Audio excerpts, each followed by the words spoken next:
Olá, bom dia! Está no ar o Alterosa Rural nesta manhã de sábado e eu hoje vou trazer muitas informações para você que curte o nosso programa. Eu te peço para continuar com a gente, porque hoje nós vamos viajar para Ipaba. A reportagem especial desse programa é em Ipaba. Nós fomos lá mostrar iniciativas de produtores rurais que estão dando certo. Eles plantam numa terra cedida pela Senibra, ganham um incentivo e ainda conseguem obter renda. E vamos falar também sobre como é produzido o leite de primeira qualidade, o tipo A.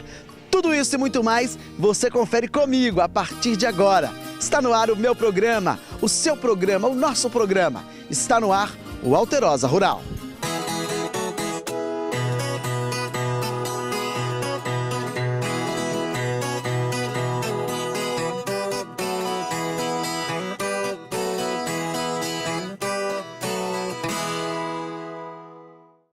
Eita, programa que eu gosto, esse programa é bom demais, hein? Nós viajamos lá para Ipaba, eu fui com meu amigo Antônio, a gente até atolou o carro lá e foi divertido demais, foi muito bom mesmo. Mas a gente vai, onde tem notícia rural a gente vai, porque o projeto é muito interessante. Olha, que isso aqui, tá cheio de... Nós estamos gravando aqui, gente, na Ilha dos Araújos, tá? Um local muito bonito de se ver aqui ao fundo, várias árvores, aqui ao lado da pista de caminhada, a galera tá caminhando aqui. E é isso aí, mas vamos falar do rural, vamos começar a falar aqui de notícia do campo. A gente foi lá em Ipaba para mostrar um projeto muito interessante. As pessoas idosas geralmente gostam de plantar, de distrair o tempo, só que muitas não têm um pedacinho de terra. O que é que o Sindicato de Produtores Rurais lá de Ipaba fez? Fez uma parceria com a Senibra, e a Senibra cedeu uma área enorme para os produtores plantarem. E aí montou todo um programa, criou um projeto. E isso está dando renda para os produtores. São 133 pessoas. E nós fomos lá conhecer esse projeto de perto. E é sobre isso que a gente fala agora, na tela. Hoje vieram poucos trabalhadores, mas o grupo é composto por 133 beneficiários do programa de geração de renda.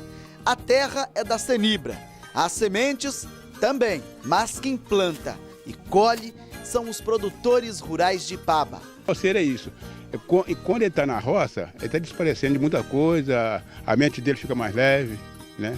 É uma terapia? Isso. E ainda dá um dinheiro. No final do ano, né? Aqui, cada produtor ganhou um pedaço para plantar.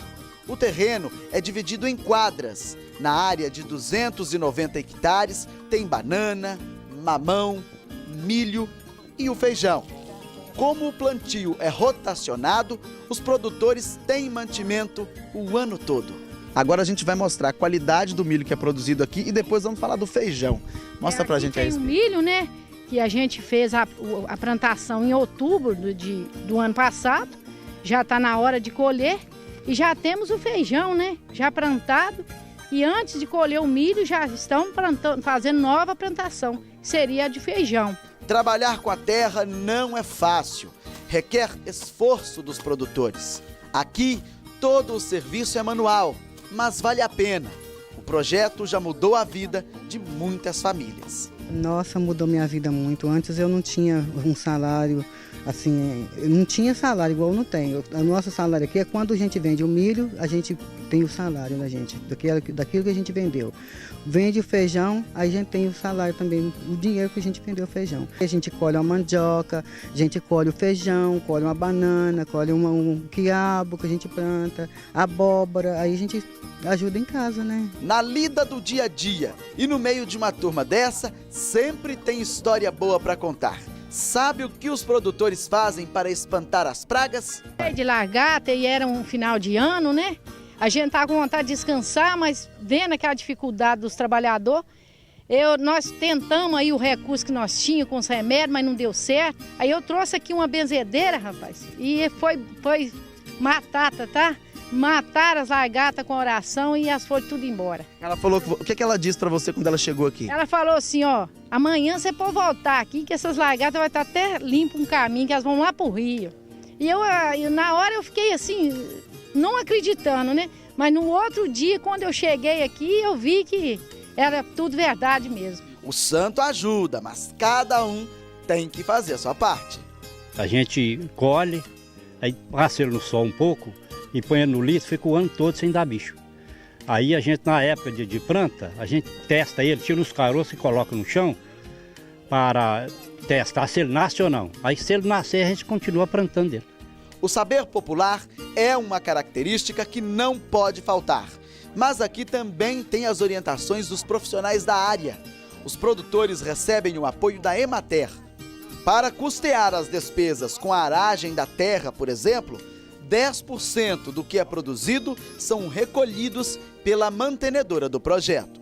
E a empresa ela tem um contrato de cessão diária para os municípios, onde é celebrado esse contrato com o Poder Público Municipal, sindicatos de trabalhadores rurais e associações de produtores. E eles fazem, juntamente com a Senibra, a gestão dessa área. Dentro do contrato, 10% da produção ele é destinado à Senibra e a empresa faz uma destinação para entidades, como doação de milho, feijão, toda a colheita, né, abóbora, mandioca, parte dessa produção ela vai para a doação de banco de alimentos e parte do recurso ele é investido no próprio projeto.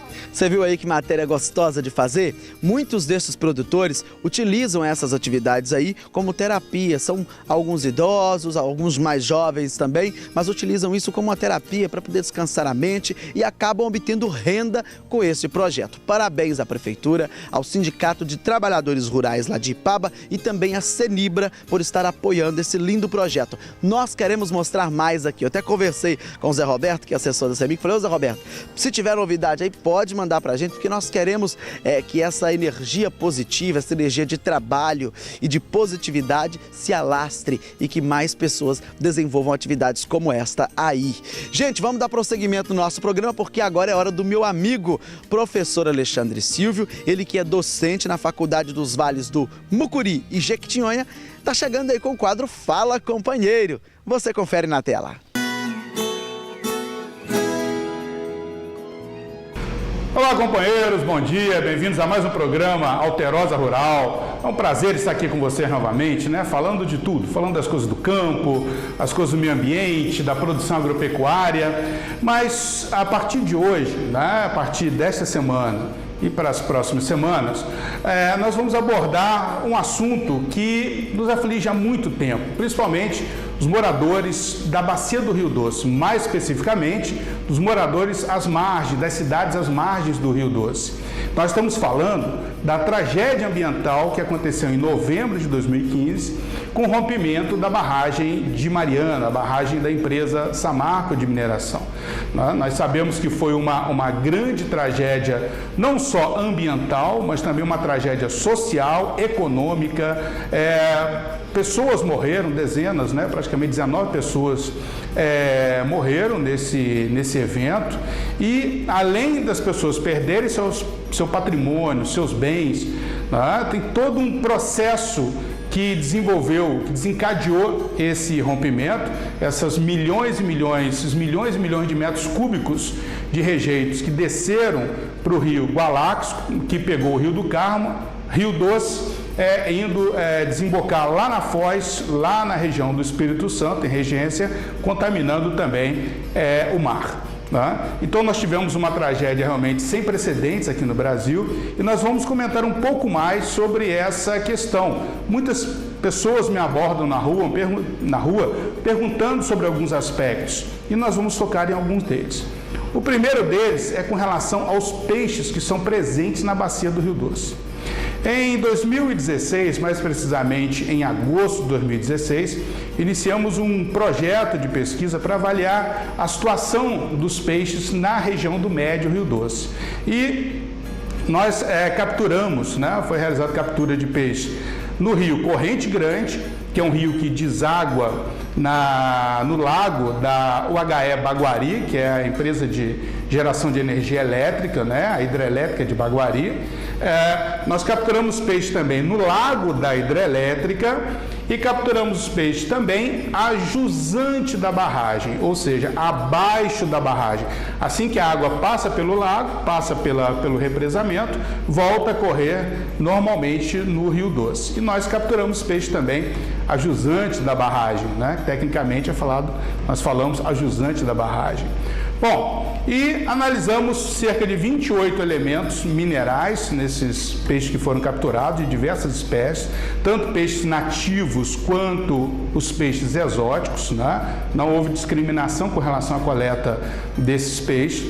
E nós observamos o seguinte: com relação aos 28 metais que nós analisamos, eu destaquei aqui 4 apenas, que são aqueles que são determinados pela Anvisa, que são limitados pela Anvisa, pela resolução da Anvisa, com relação ao consumo desses peixes.